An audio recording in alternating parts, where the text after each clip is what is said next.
I cannot understand why black people who have been subjected to the ugliness that they've been subjected to in this country can get up every morning and go to work among us and not be absolutely furious. And I don't understand why we allow white people to behave the way they do. When we have enough students who are willing to confront people who are making racist, sexist, ageist, homophobic statements, we're going to be better off. We have got to stop tolerating the intolerable. I hear the beat. It's in my chest. Got me feeling some kind of way. I confess the rhythm takes over. No room to rest. My heart's dancing. No one was born a racist. Every human born of man came out pure, with love and appreciation of the atmosphere that they find themselves in, including other creatures. Then a peculiar process began for identification, good, pure, demarcation, or evil to be distinguished. And for some peculiar people, evil thoughts like racism was planted. Racism is evil. Evil is evil, irrespective of who is committing it. Racism is a process by which systems and policies, actions and attitudes create inequitable opportunity and outcomes for people based on race. That is why I do tell people that no man was a racist from the moon. No man fell down on this earth as a racist. Racism was planted as a seed. It was nurtured. It was watered. It germinated. It was pruned, safeguarded. Some of them are innate, while some were activated in time. Those of them not inactive was made active by some triggering. So, racism is a process. Racism is more than just prejudice in thought or actions. It occurs when this particular prejudice is accompanied by the power to discriminate against, by the power to oppress, by the power to limit the rights of others. One of the major issues is that the one that is being racially victimized, that is the victim of racism, was actually the same person whose ancestors were molested, abused, killed, stolen from, and colonized by the ancestors of this particular racist. Now, the Americans and the Europeans dealt with other continents centuries ago. Yet, somehow, after all their mayhem, after all the atrocities, after all the killings, wiping out local communities, wiping out the indigenous people of certain lands and continents, somehow, bygone was bygone. They were forgiven. So what actually is going on now? It's a love conquest.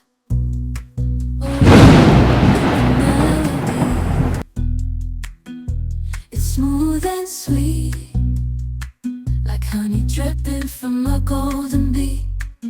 It's the soundtrack to my soul's heat, making me move from my head to my feet. My heartbeat. But if you want to get ready for the future, if you want to be treated well in the future, treat others well in the present. What we do in the present constructs the future. And we get along beautifully with the Japanese. That was in 1945 that we finally won that war. And it didn't take 50 years for us to have peace with the Japanese and the Germans, even though we dropped 2 atomic bombs on Japan. The Japanese hadn't killed 10 million people. Nowhere near that. We didn't drop any bombs on Germany, any atomic bombs on Germany. They were a different kind of people. We couldn't afford to do that. We killed how many Japanese people with 2 atomic bombs? And they forgave us. You want to talk about forgiveness? You want to talk about changing this thing? I cannot understand how Japanese people can stand the sight of any of us, and yet they do. I cannot understand why black people who have been subjected to the ugliness that they've been subjected to in this country can get up every morning and go to work among us and not be absolutely furious. And I don't understand why we allow white people to behave the way they do. I will continue to say it. There are many whites from the West, the white British, the white Americans, who do stand up to the truth. They know the truth, and they do not want to let it slide. There are millions of them out there, though we still have those who are still racist. However, not all of them. And I think it is high time every Western primary, every Western secondary, and every Western higher institution began teaching history. I know it will be very difficult because you cannot teach what you do not know, and you cannot give what you do not have. However, some know about it, some knew the truth, but will find it difficult or disturbing to let their children or their community know about the calamity that their ancestors, their fathers and grandfathers raised against other continents and countries. However, no matter how uncomfortable and painful it might be, let's begin to tell the story about the truth. Do you know how it feels to be discriminated against by the same people who brutally dealt with your ancestors, who molested them, who forced your ancestors to breed like animals? Do you know how we feel about knowing that our people were taken through slavery and they suffered? Do you think it was just a child's play? A lot died on the way. Some endured the molestation. Some ran away. Some were shredded into pieces. Some were thrown into the ocean. Think about that. But our people are survivors. But we do not want to be discriminated against. We have decided to move on after centuries. Some people still didn't want to apologize to our people for the mistakes of your ancestors through their actions. Like I always say, not everyone is a racist. Yes, we know. White folk are rich and powerful, the rich and powerful, because black folk worked for 310 years as chattel slaves and got not one day's pay. This is too deep. Just think about it.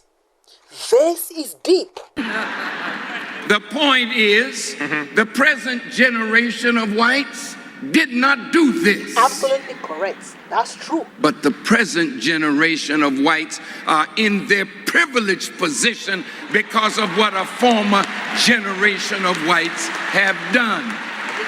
Now the question is, a black agenda should be put before them, because if they don't accept the responsibility to clean up this problem, you don't have a lot of time to wait 40 more years for a benevolent white president or a benevolent black president. That day is over. That is exactly what I'm saying. Everybody should stand up to unity, oneness, equality amongst all races. There shouldn't be any form of, oh, these people are greater than these people. No. No, not at all. Our people need repair. Yes. We need repair from 310 years of chattel slavery, where black men were forced to be studs, to make black women pregnant, to make more slaves for the slave master. And that same unhealthy attitude of misusing our women and making babies that we have no desire to take care of is still with us. Willie Lynch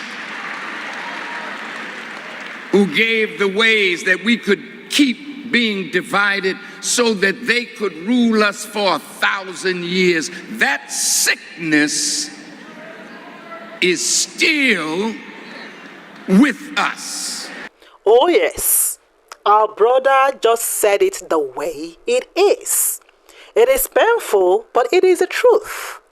We need repair. Our people need repair. Both our people in Africa and in the diaspora. Every African American, every African Caribbean, for as long as you believe in Africa, you believe in the black race, we need repair. We need repair from psychological destruction. We need the psychological repair. We need emotional repair. And I'm telling us the truth.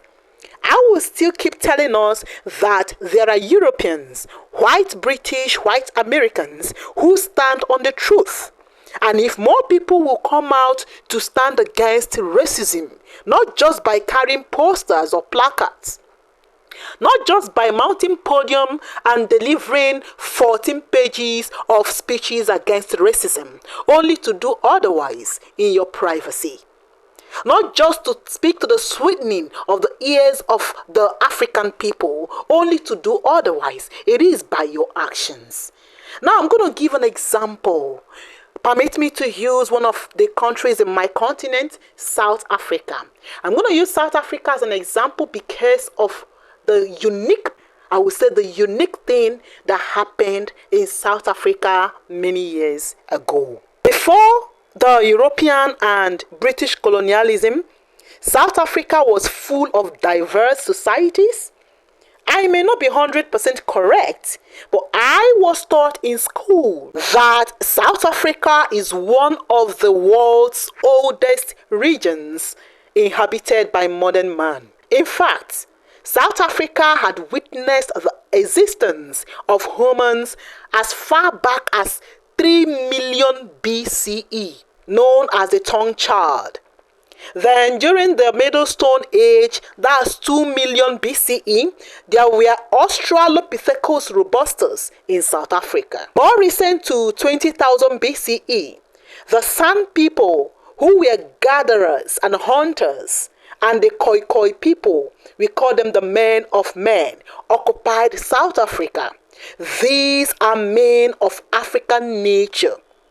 These two groups of people lived in harmony and they coexisted, and they later fused to be called the Khoisan people. Later, the ancestors of the Bantu-speaking people from Central Africa and the Northern Africa, who were farmers, settled along the Limpopo River. These people, the Khoisan, the San, the Zulu, the Venda, the Soto, the Son, the Kalanga, the Xhosa, I may not pronounce it correct, but please permit me, are the ancient indigenous South Africans. And they also engaged in international trade around the 10th century at the Indian Ocean with foreigners from Western world. Let me tell you, Africa knew civilization way before modernization from colonizers who just came into South Africa in 1652. Now let's talk about James Smuts. Now the James Smuts of South Africa, he was the South Africa's most outstanding white statesman, widely recognized in his day as an exceptional scholar, a soldier, and a scientist. In fact, the equivalent in terms of international stature then to Mandela in our own time. Now I'm going to explain to you something that happened because there was a war in South Africa. The Dutch farmers, they call them the Boers, fought against the Zulu. Then the Zulu fought against other African tribes, while the English fought against the Dutch. Now, according to a book written by Shola Marx, The White Masculinity, James Smuts, Race, and the South African War. So, after the capture of Pretoria in 1900, Smuts joined the Boer commandos, leading his own troops on a 1,000-mile odyssey into the Cape Colony. He was an icon who emerged from the war physically robust with added authority among Afrikaners and a fearsome reputation among the British as their indomitable foe. He displayed his military and strategic skills again in World War I when he put down civil war in South Africa, captured Southwest Africa from the Germans, and led the imperial troops in East Africa. He was known for his statement, "Not race or nationality, not learning or beliefs mattered, but manhood." Being a man, a whole man with all that implies in courage and character, dignity and freedom to follow his own inner conviction, was to him, Smuts, the epitome of existence. As at that time, he was intimate or very close to some persons who were members of renowned anti-slavery family, and they are also his white folks. Smuts persuaded the parliament to fight against Nazism. And even at a very young age, he rapidly built up the Union's defense forces. He oversaw the dispatch of South African troops to North Africa and the Middle East. He also visited the front on several occasions. However, despite all these achievements, one thing ruined him. He forgot how it all began. He forgot how he got the support of South Africans. He was only generous with his words, but his actions towards black South Africans was racist. When power intoxicated him, he now had a belief in white supremacy. And his refusal to accept South Africa's majority black population as fellow citizens greatly tarnished his posthumous image. He was criticized heavily for his attitude on matters of race. At one time, he was adept at mouthing his conventional wisdoms of the day, and later on in life, because of power intoxication, he actively refashioned his evolutionary philosophy to justify South Africa's racial policies. People called his method a coded form of racism. In 1948, he lost all the white South African elections to the revamped forces of Afrikaner nationalism under the slogan of apartheid. He was overconfident that he would win, but shocked profoundly by the result. Well, he died 2 years later. His nationalistic opponent remained in power until 1994, when South Africans said, "Enough." Is it that we should let them take responsibility to do for us, or should we pool the knowledge that's at the table, the power that's in our community, the wealth that's in our community to change the harsh reality? Racism is a no-no. I'm going to also talk to my brothers and sisters. Do not just because you might be heard more, or maybe because of the color of your skin, you hide under being a victim to bully someone of another race. Racism is racism. Yes, there are Africans who are also racist. I'm going to be honest with you. Though they are very few, but they exist and they need to stop. Evil is evil. I will stand on the truth. Also, do not claim racial discrimination when you are being called out for evil that you are doing just because the person that exposed you is from another race. Let's ban racism of any sort genuinely and not just a lip service. And we cannot do this alone. Everyone will need to join hands and uproot racism from this world. In 2022, a young Nigerian was beaten to death by someone in Italy, and people around watched and only recorded the horrible scene. Being racist isn't only a crime by those involved directly.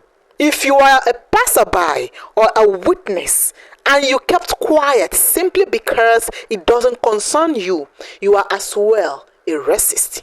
If more and more people will come out to speak against and act towards their claim against racism, if Americans won't see Japanese as inferior, if white Americans won't see black Americans as inferior, if Japanese won't see Koreans as inferior, if Indians won't see other people as inferior, if other Western people or if Americans won't see Africans as inferior, if Europeans won't see Africans as inferior, then this earth will mostly have peace.